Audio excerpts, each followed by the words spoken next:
حضرت ذوالقرنین رضی اللہ تعالیٰ عنہ، اللہ تعالیٰ نے انہیں زمین میں اقتدار دیا تھا۔ 4 لوگ دنیا میں ایسے ہو چکے ہیں جنہیں اللہ تبارک و تعالیٰ نے پوری دنیا میں اقتدار دیا، ایک وقت میں پوری دنیا کا ایک ہی بادشاہ۔ 2 مسلمان تھے، 2 کافر۔ مسلمانوں میں حضرت سلیمان علیہ السلام اور جناب ذوالقرنین علیہ السلام، اور کافروں میں بخت نصر اور نمرود۔ یہ 2 لوگ ہیں جنہیں اللہ نے پوری دنیا میں اقتدار دیا، اور پھر اس کے بعد آنے والے وقت میں اللہ تعالیٰ امام مہدی کو سارا اقتدار عطا فرمائے گا، پوری دنیا کا۔ حضرت ذوالقرنین کے بارے میں 2 روایات ہیں، ایک تو یہ ہے کہ وہ نبی تھے اور ایک یہ ہے کہ نہیں وہ ولی تھے، لیکن مجھے حضرت مولا علی شیر خدا رضی اللہ تعالیٰ عنہ کا قول ملا ہے جس میں آپ نے فرمایا ہے کہ نہیں وہ نبی نہیں تھے، تو اس لیے میرا نظریہ یہی ہے کہ وہ اللہ کے ایک نیک بندے تھے۔ اللہ نے انہیں پوری زمین میں اقتدار دیا۔ وہ ایک مہم پہ نکلے، ان کا ارادہ بنا کہ میں ذرا دنیا کا چکر لگاؤں، تو انہوں نے سفر شروع کیا کہ میں دیکھوں ذرا سورج غروب کہاں ہوتا ہے۔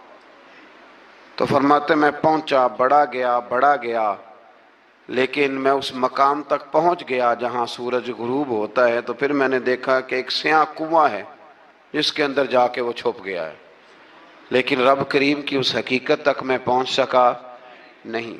پھر آپ فرماتے ہیں کہ میں آگے نکلا تو مجھے ایک قوم کے بارے میں بتلایا گیا جو بڑی خونخوار قوم تھی، بڑی خونخوار، اس کو یاجوج اور ماجوج کہا جاتا ہے۔ یہ قوم اتنی خونخوار تھی کہ یہ درندوں کو بھی کھا جایا کرتے تھے، اتنے لمبے چوڑے ان کے قد تھے، اتنے زیادہ طاقتور تھے کہ سانپ اور بچھو بھی کھا جاتے تھے۔ یہ نکلا کرتے تھے سبزے کے دنوں میں تو ساری کھیتیاں اجاڑ جاتے تھے، ہر چیز تباہ کر جاتے تھے، حتیٰ کہ انسانوں تک کو کھا جاتے تھے۔ تو حضرت ذوالقرنین جب وہاں پہنچے، اللہ تبارک و تعالیٰ نے انہیں ان مظلوم لوگوں کا مددگار بنایا جن پر یاجوج اور ماجوج کی قوم ظلم کرتی تھی۔ انہوں نے آپ سے کہا کہ حضور مہربانی فرمائیں، اس قوم سے تو ہماری جان چھڑائیں۔ آپ نے فرمایا تم میری مدد کرو۔ انہوں نے کہا حضور کس طرح؟ فرمایا بس جسمانی طور پر میری مدد کرو۔ تو آپ نے پھر وہاں ایک دیوار بنائی، ایک دیوار، لوہا کاٹ کر، سیسا پگھلا کر، پتھر ڈال کر ایک بڑی موٹی تازی دیوار بنائی، اور اتنی اونچی بنائی، اور پھر اس کے چاروں جانب آگ جلائی تاکہ وہ لوہا اس طرح پگھل جائے کہ وہ دیواروں کے ساتھ چپک جائے، تاکہ کوئی آدمی پیر رکھنا چاہے تو پیر رکھ کے اس پہ چڑھ نہ سکے۔ آپ نے وہ دیوار بنائی۔ اب اس قوم کا حال یہ ہوا کہ وہ اس کے اندر قید ہیں، وہ صبح جب اٹھتے ہیں تو اس کو توڑنا شروع کرتے ہیں،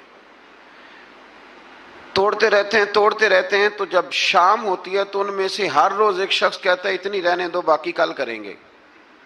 لیکن جب وہ سویرے اٹھتے ہیں تو اللہ تعالیٰ اس دیوار کو پھر سے مضبوط فرما دیتا ہے۔ نبی کریم علیہ السلام نے فرمایا قرب قیامت میں ایک وقت آئے گا، قیامت کے قریب جا کے ایک ٹائم ایسا آئے گا کہ اس مخلوق میں سے ہی ایک شخص پکارے گا اور پکار کے کہے گا کہ اب سو جاؤ انشاءاللہ۔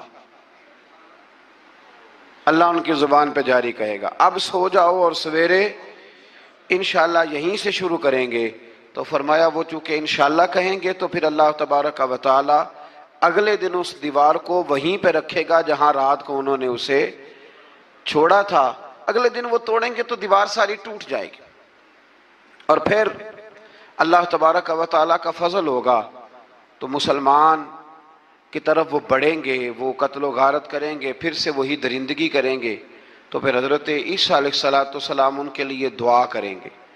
تو دعا کا یہ حال ہوگا کہ ان کے وجود پر کچھ ایسی چیزیں برآمد ہوں گی جن کی وجہ سے وہ مر جائیں گے، ختم کر دیے جائیں گے، قیامت کے قریب جا کے وہ دوبارہ آئیں گے۔ اس کے بعد پھر اللہ تبارک و تعالیٰ نے سورہ کہف کی آخری آیات میں 7 سمندر اور ان جیسے اور بھی آ جائیں، فرمایا 7 سمندر ہوں اور ان جیسے اور بھی آ جائیں اور مل کر وہ روشنائی بن جائیں تو میرے رب کے کلمات ختم ہونے سے پہلے سمندر ختم ہو جائیں گے۔ اور آخری آیت میں اللہ تعالیٰ نے فرمایا کہ اے رسول صلی اللہ تعالی علیہ وسلم آپ کہہ دیجئے کہ میں تمہاری طرح ہی ایک بشر انا بشر مثلکم، میں بھی تمہاری طرح ایک. اب مثلکم کا بہت سارے لوگوں نے ترجمہ اپنی طرح کا کر لیا ہے، حالانکہ حضور صلی اللہ تعالی علیہ وسلم نے فرمایا کہ بشر ہونے میں تمہاری طرح ہوں، رسول ہونے میں تمہاری طرح نہیں، اللہ کا حبیب ہونے میں تمہاری طرح. اور وہ یہ جو میں کہہ رہا ہوں نا نہیں، تو یہ صحیح بخاری کے لفظ ہیں. حضور نے فرمایا ایکم مثلی، کون ہے تم میں جو میری طرح ہو، یہ صحیح بخاری کے لفظ ہیں. اللہ تبارک و تعالیٰ سمجھنے کی توفیق عطا فرمائے. پھر اس سے آگے سورہ مریم شروع ہوتی ہے.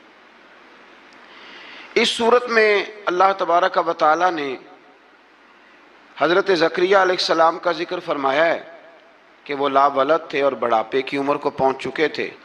انہوں نے اللہ تعالیٰ سے اولاد کی دعا کی جو ان کا اور آل یعقوب کا وارث ہو، تو اللہ تعالیٰ نے انہیں بیٹے کی بشارت عطا فرمائی جس کا نام انہوں نے یحییٰ رکھا. بلکہ یہ نام انہوں نے پہلے سے رکھ لیا تھا، یہ یحییٰ نام انہوں نے پہلے سے رکھ لیا تھا. مجھے اب لوگ کس سینس میں مسئلہ پوچھتے ہیں یہ نہیں مجھے بتا، لیکن مجھ سے ایک دوست نے کچھ دن پہلے پوچھا کہ پیدائش سے پہلے بچے کا نام رکھنا جائز ہے، تو میں نے انہیں کہا کہ ہاں آپ سورہ مریم پڑھیں گے تو آپ کو اندازہ ہوگا کہ حضرت زکریا نے بیٹے کا نام پہلے ہی رکھ دیا تھا، کیونکہ انہیں یقین کامل تھا کہ رب کریم مجھے بیٹا ہی عطا فرمائے گا. تو حضرت یحییٰ علیہ السلام کو اللہ تعالیٰ نے بچپن میں ہی نبوت عطا کی اور کتاب دی. ان کے اوصاف یہ بیان کیے کہ وہ پاکیزہ اور متقی تھے، ماں باپ کے ساتھ نیکی کرنے والے تھے اور سرکش نہیں تھے. ان پر سلام ہو جب وہ پیدا ہوئے، اور ان پر سلام ہو جب ان کی وفات ہوئی، اور قیامت کے دن جب انہیں اٹھایا جائے گا. اس سے معلوم ہوا کہ نبی کریم علیہ السلام پر یا کسی بھی نبی پر سلام بھیجنا اور اس دن پر سلام بھیجنا جس دن اللہ تعالیٰ نے انہیں پیدا فرمایا ہے، یہ قرآن مجید سے ثابت ہے. یعنی آپ یہ کہہ سکتے ہیں کہ جس سہانی گھڑی چمکا طیبہ کا چاند، اس دل افروز ساعت پہ، دل افروز ساعت پہ. تو یہ عین قرآن مجید ہے کہ جس دن وہ پیدا ہوئے اس دن ان پر سلام. اللہ تعالیٰ سمجھنے کی توفیق عطا فرمائے.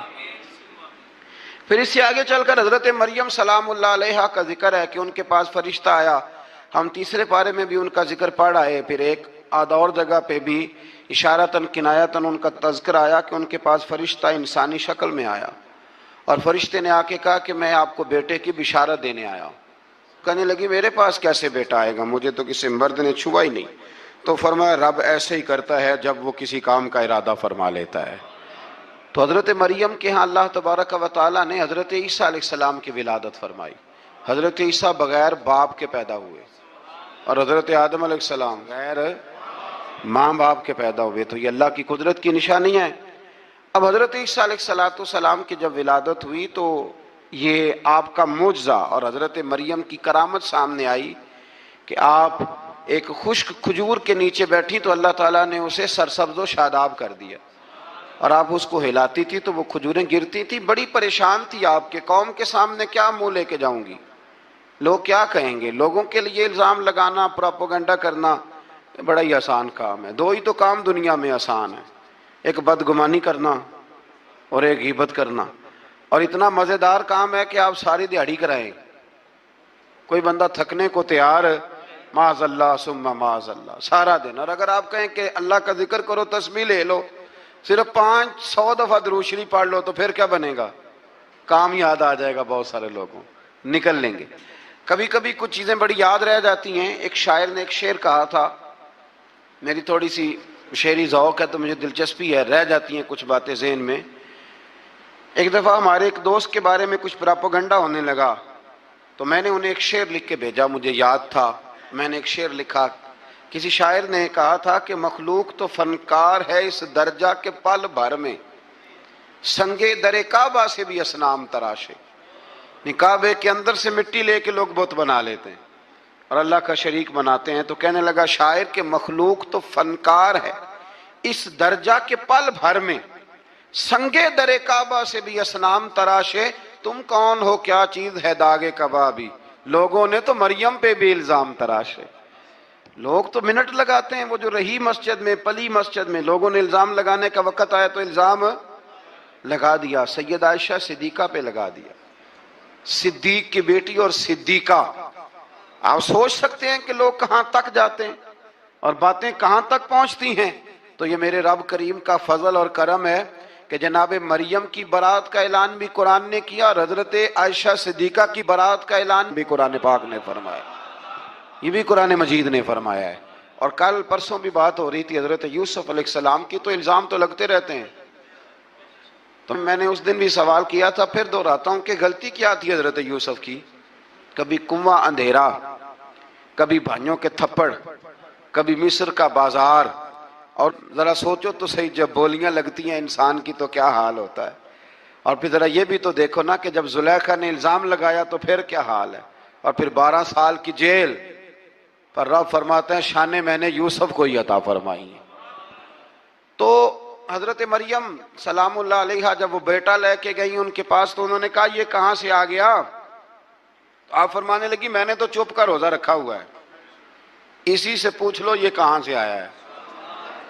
یہی بتائے گا. پنگوڑے میں تھے حضرت عیسیٰ علیہ السلام, پنگوڑے میں. تو قرآن مجید کہتا ہے کہنے لگے قال انی عبد اللہ. حضرت عیسیٰ بولے اور بول کے کہنے لگے میں اللہ کا بندہ ہوں.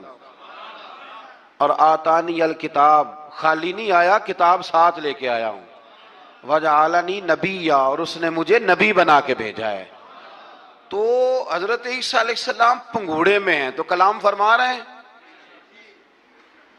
اپنے نبی ہونے کا اعلان فرما رہے ہیں. اب اس بندے کے قریب جا کے اس سے سوال کرنے کو دل نہیں کرتا جو نبی پاک کے بارے میں کہتا ہے 40 سال کے بعد نبی بنے. یہاں پنگوڑے میں حضرت عیسیٰ کلام کریں پنگوڑے میں, اور وہ پنگوڑے میں کہے میں نبی ہوں. اور تو اپنے رسول کے بارے میں یہ کہے کہ بکریاں چرا رہے تھے تو معاذ اللہ انہیں پتہ ہی نہیں تھا کہ میں نبی بن جاؤں گا. ایسی کوئی بات نہیں.